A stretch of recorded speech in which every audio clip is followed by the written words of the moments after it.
All right, I'm assuming we'll get more people filtering in from lunch as we go, but just to keep things on time, let's get started. Welcome back to this session on generative testing and program synthesis. And for the first talk, we have Michael Gu from University of Washington. Hello? Hello. Okay. Hi, everyone. I'm Michael. I'm a third-year PhD student from University of Washington, advised by Baris Kasikci. I'm very glad to present Pathfinder, scalable and accurate application-level crash consistency testing via representative testing. This is joint work with the University of California, Santa Cruz, University of Michigan, and University of Washington. This is a paper published at OOPSLA 2025. We didn't get to present it due to travel reasons. And thanks again for the PLDI conference, as well as Splash, to give us this unique opportunity to present it here. Cool. So first, just a little bit of the context of what problem we're solving. Crash consistency refers to an application's ability to maintain a consistent state of data in the presence of an unexpected crash. So applications with data persistent needs, like databases, storage engines, they interact with the storage through POSIX interface or through MMIO, memory map IO. Just to give example, here's just a little example of POSIX-based applications. It interacts with the file systems through issuing these write calls. So here is like 3 write calls, 2 to this log file 1, and another one to log file 2. In another way, you can also do such update and persist it through the memory map IO.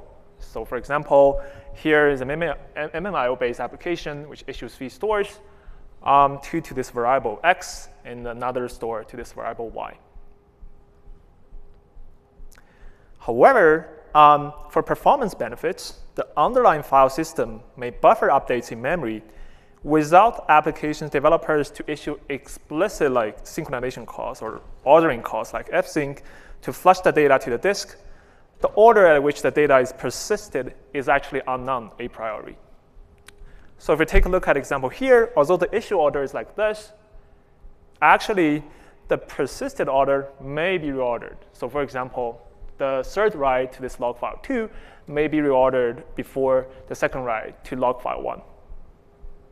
Similar thing could happen for MMIO-based application. The third store to this variable y may be reordered before the second store to variable x. Consequently, the crash state space will actually grow exponentially as the number of operations increases. If we consider there is a crash happening, like unpleasant crash, during the middle of these 2 applications, if we reason about the possible crash states, we'll find out that both of these applications actually would have 6 possible crash states when there's such crash. Either there's no any operations persisted, only operation 3 or operation 1 is persisted, or operation 1 and 2, operation 1 and operation 3 are persisted, or in the end, all the operations are persisted. So you can see this size of the crash state will quickly grow as the number of operations increases. And the key question we try to ask is, how do we perform crash consistency testing efficiently? OK, now we're not the first group, of course, to think about dealing with this problem. And prior works have taken majority like 2 primary approaches to test crash consistency bugs. One of them is model checking, which actually exhaustively create all the possible crash states from a given execution or set of executions and test them for correctness, additionally using partial order reductions techniques to avoid generating equivalent states multiple times. So these kind of works are extremely thorough. However, they struggle to scale to testing production-ready systems, as production-ready systems with realistic workloads will generate too many unique states to be actually tested within a given time constraint. Another class of work is actually pattern-based approaches. What they do is actually they prune the state space that needs to be tested and only test those crash states that are more likely to contain bugs based on study of non-bugs in the non-applications. The good thing is these approaches will scale well. However, they are prone to miss many bugs, particularly when such bugs do not match the pattern of these non-applications. So in this work, we try to basically see this trade-off between scalability and accuracy in crash consistency bug detection. And the goal of our work is to therefore try to explore alternative approaches that could actually get us the best of both worlds. So both scalable as well as accurate.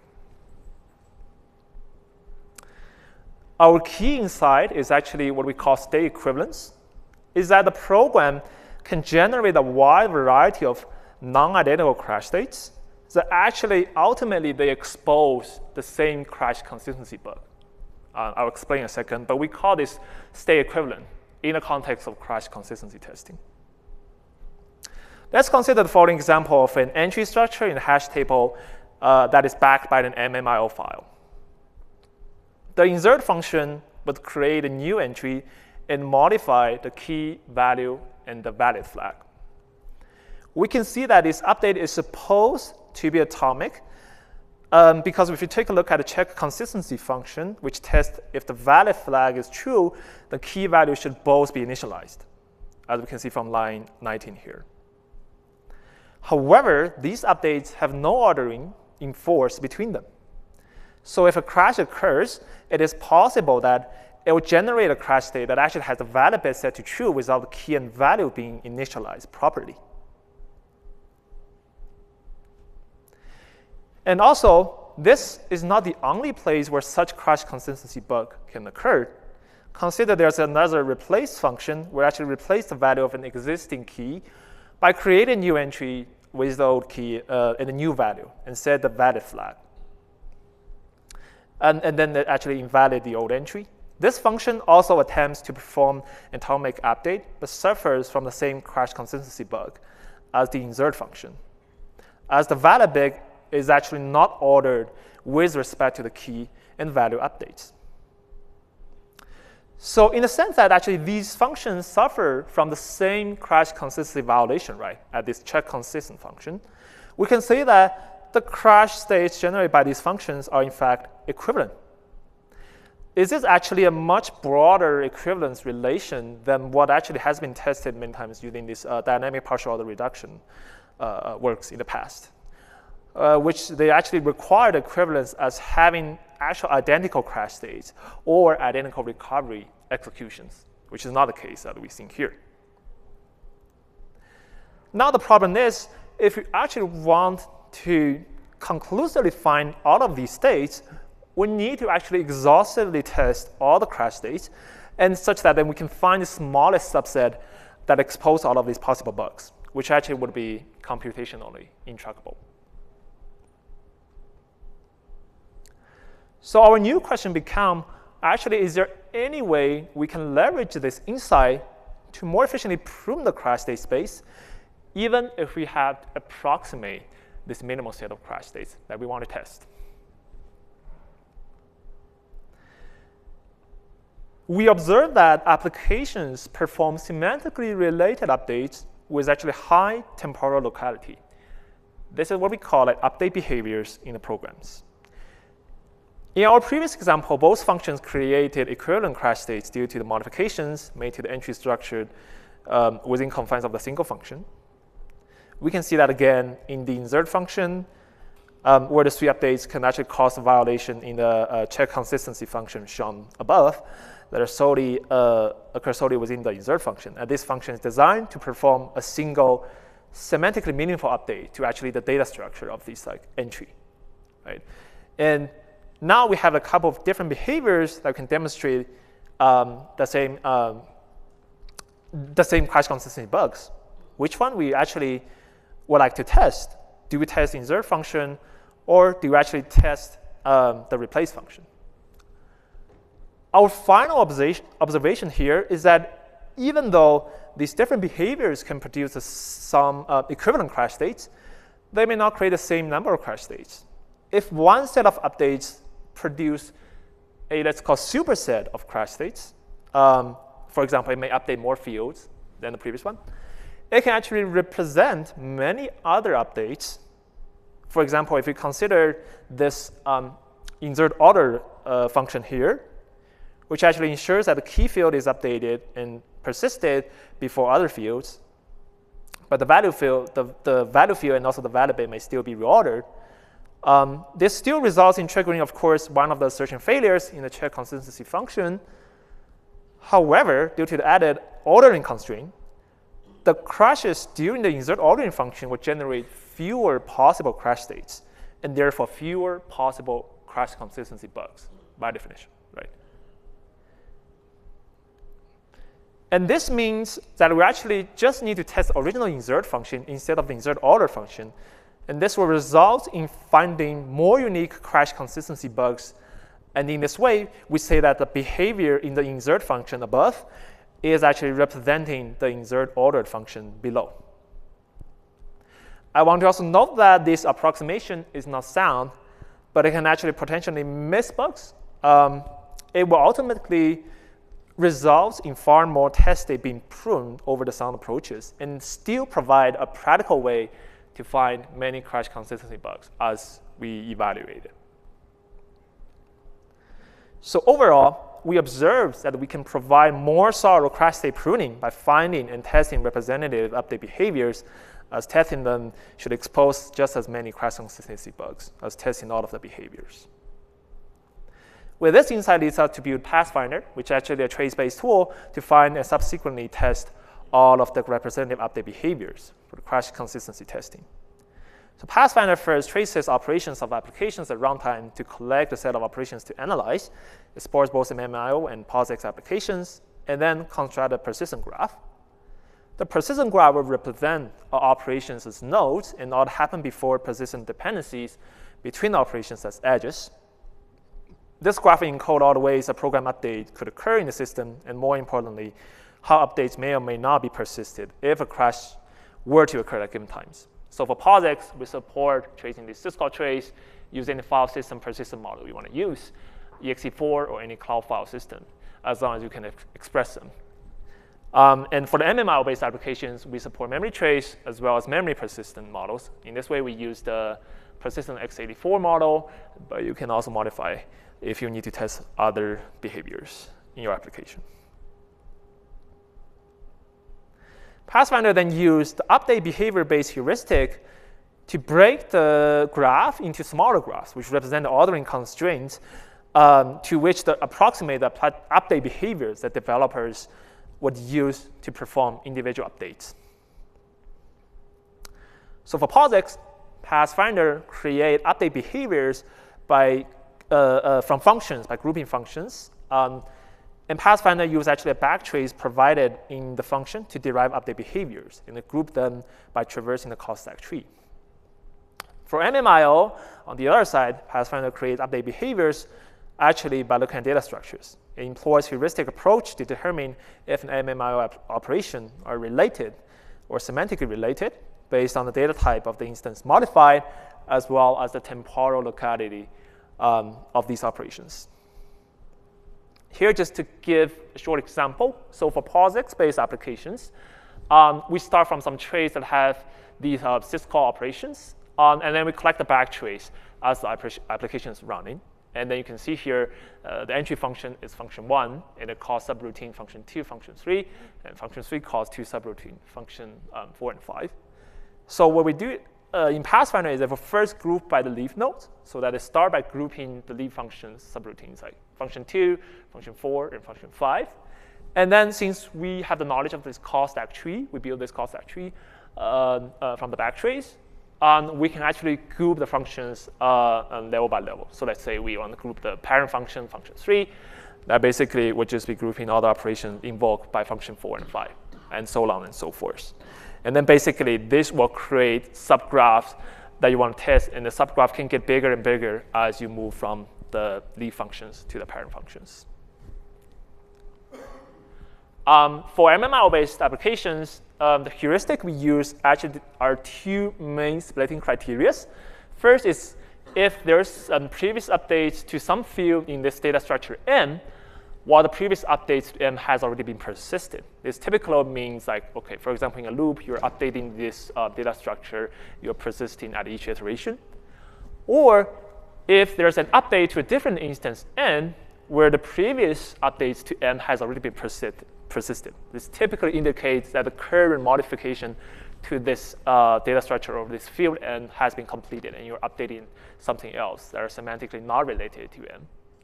So just to give you an example, let's say we have this persistent graph that involves the two data structure that is actually updating, structure m and n. And then basically, the splitting criteria 1 would help break epoch 1 and epoch 2, because you see it's updating this field A in structure m again, as like all of the previous updates in epoch 1 has been persisted. And the splitting criteria 2 would help break epoch 2 and 3, because you will see, again, there's some updates to data structure n, which is actually not the same one as this m, and also the previous updates to data structure n has already been persisted.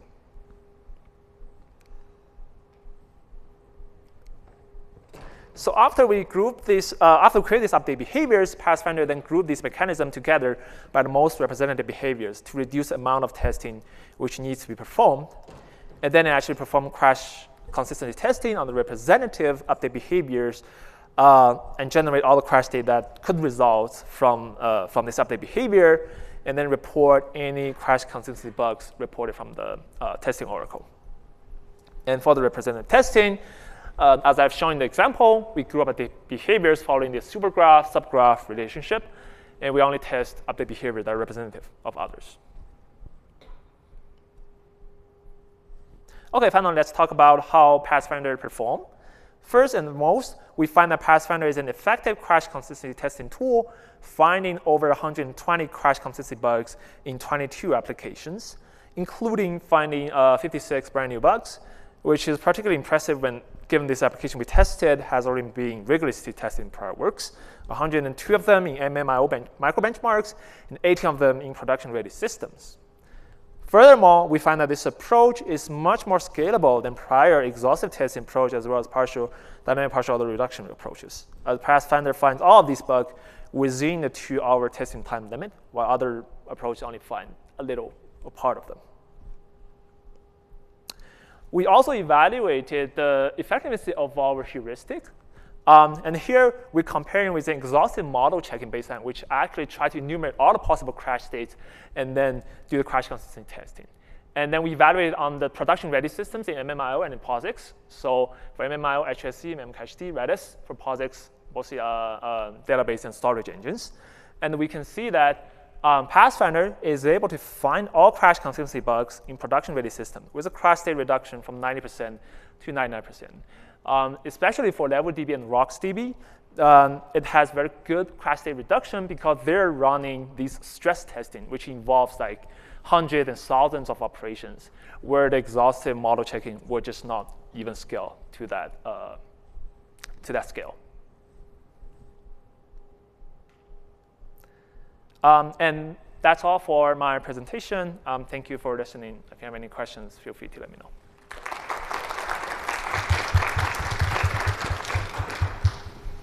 Questions?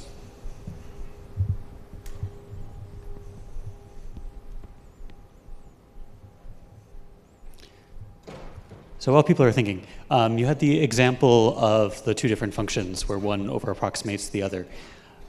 So I get the idea that you're more likely to find a bug if you can prune it down in that way. Mm-hmm. But then you might miss the fact that both of those functions were buggy. Is the idea then that you find the first bug and then fix it and then go back and find that the other function also had bugs?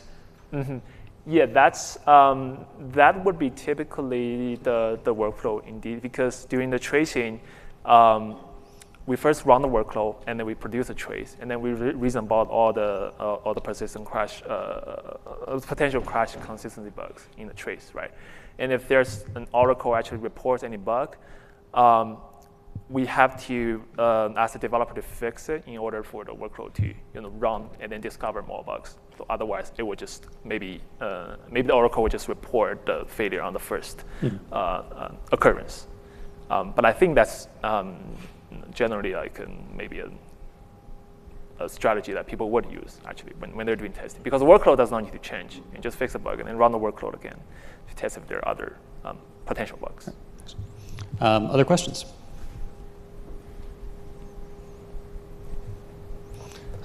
You can go ahead and set up.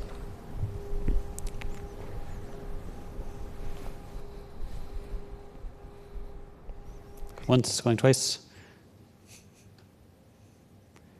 All right. If there are no other questions, let's thank the speaker again.